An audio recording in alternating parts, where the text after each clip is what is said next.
ॐ गं गणपतये नमः। पंचमः सर्गः। राजा दशरथ के अनुरोध से वशिष्ठ जी का सीता सहित श्री राम को उपवास व्रत की दीक्षा देकर आना और राजा को इस समाचार से अवगत कराना। राजा का अंतःपुर में प्रवेश।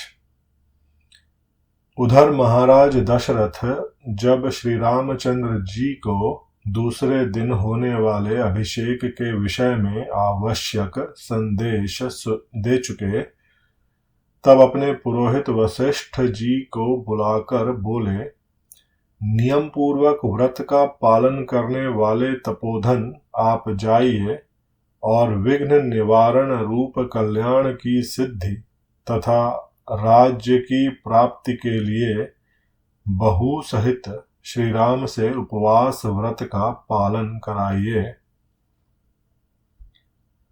तब राजा से तथास्तु कहकर वेद वेत्ता विद्वानों में श्रेष्ठ तथा उत्तम व्रतधारी स्वयं भगवान वशिष्ठ मंत्रवेत्ता वीर श्री राम को उपवास व्रत की दीक्षा देने के लिए ब्राह्मण के चढ़ने योग्य जुते जुताए श्रेष्ठ रथ पर आरूढ़ हो श्री राम के महल की ओर चल दिए।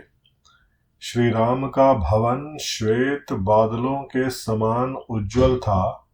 उसके पास पहुंचकर मुनिवर वशिष्ठ ने उसकी 3 ड्योढ़ियों में रथ के द्वारा ही प्रवेश किया। वहां पधारे हुए उन सम्माननीय महर्षि का सम्मान करने के लिए श्री रामचंद्र जी बड़ी उतावली के साथ वेग पूर्वक घर से बाहर निकले। उन मनीषी महर्षि के रथ के समीप शीघ्रता पूर्वक जाकर श्री राम ने स्वयं उनका हाथ पकड़कर उन्हें रथ से नीचे उतारा। श्री राम प्रियवचन सुनने के योग्य थे। उन्हें इतना विनीत देखकर पुरोहित जी ने वत्स कहकर पुकारा और उन्हें प्रसन्न करके उनका हर्ष बढ़ाते हुए इस प्रकार कहा, श्री राम, तुम्हारे पिता तुम पर बहुत प्रसन्न हैं, क्योंकि तुम्हें उनसे राज्य प्राप्त होगा। अतः आज की रात में तुम वधू सीता के साथ उपवास करो।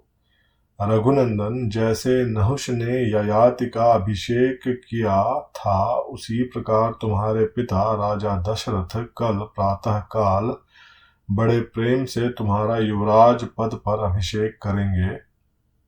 ऐसा कहकर उन व्रतधारी एवं पवित्र महर्षि ने मंत्रोच्चारण पूर्वक सीता सहित श्री राम को उस समय उपवास व्रत की दीक्षा दी।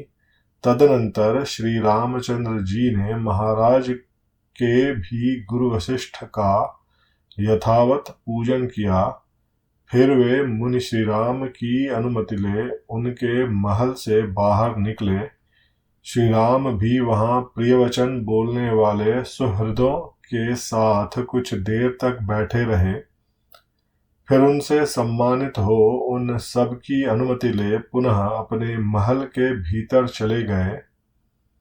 उस समय श्री राम का भवन हर्षोत्फुल्ल नर नारियों से भरा हुआ था और मतवाले पक्षियों के कलरवों से युक्त खिले हुए कमल वाले तालाब के समान शोभा पा रहा था। राज भवनों में श्रेष्ठ श्री राम के महल से बाहर आकर वशिष्ठ जी ने सारे मार्ग मनुष्यों की भीड़ से भरे हुए देखे। अयोध्या की सड़कों पर सब ओर झुंड के झुंड मनुष्य जो श्री राम का राज्याभिषेक देखने के लिए उत्सुक थे, खचाखच भरे हुए थे। सारे राजमार्ग उनसे घिरे हुए थे। जन समुदाय रूपी लहरों के परस्पर टकराने से उस समय जो हर्ष ध्वनि प्रकट होती थी, उससे व्याप्त हुआ राजमार्ग का कोलाहल समुद्र की गर्जना की भांति सुनाई देता था।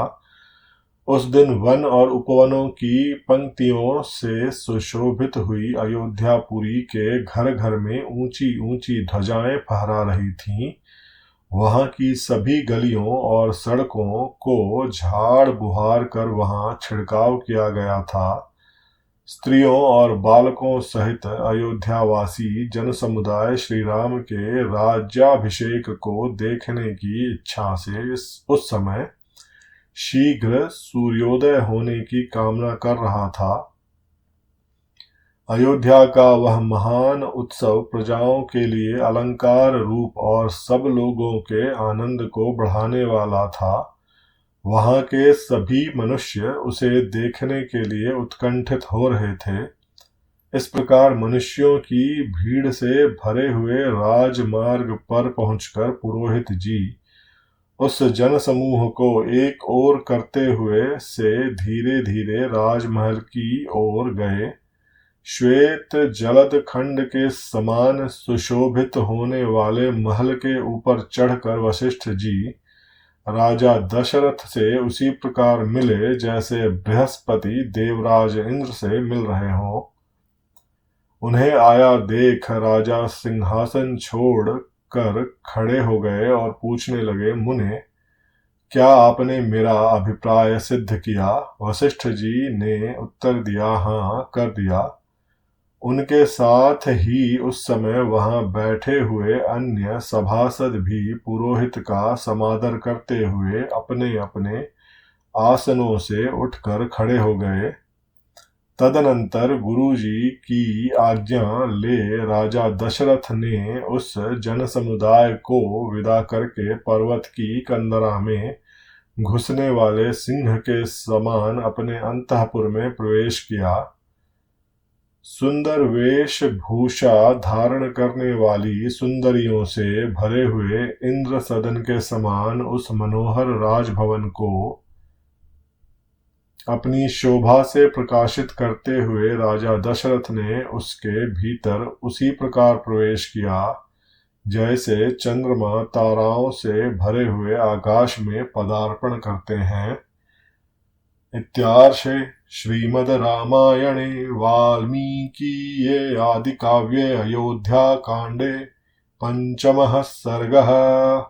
इस प्रकार श्री वाल्मीकि निर्मित आर्ष रामायण आदि काव्य के अयोध्या कांड में 5वां सर्ग पूरा हुआ।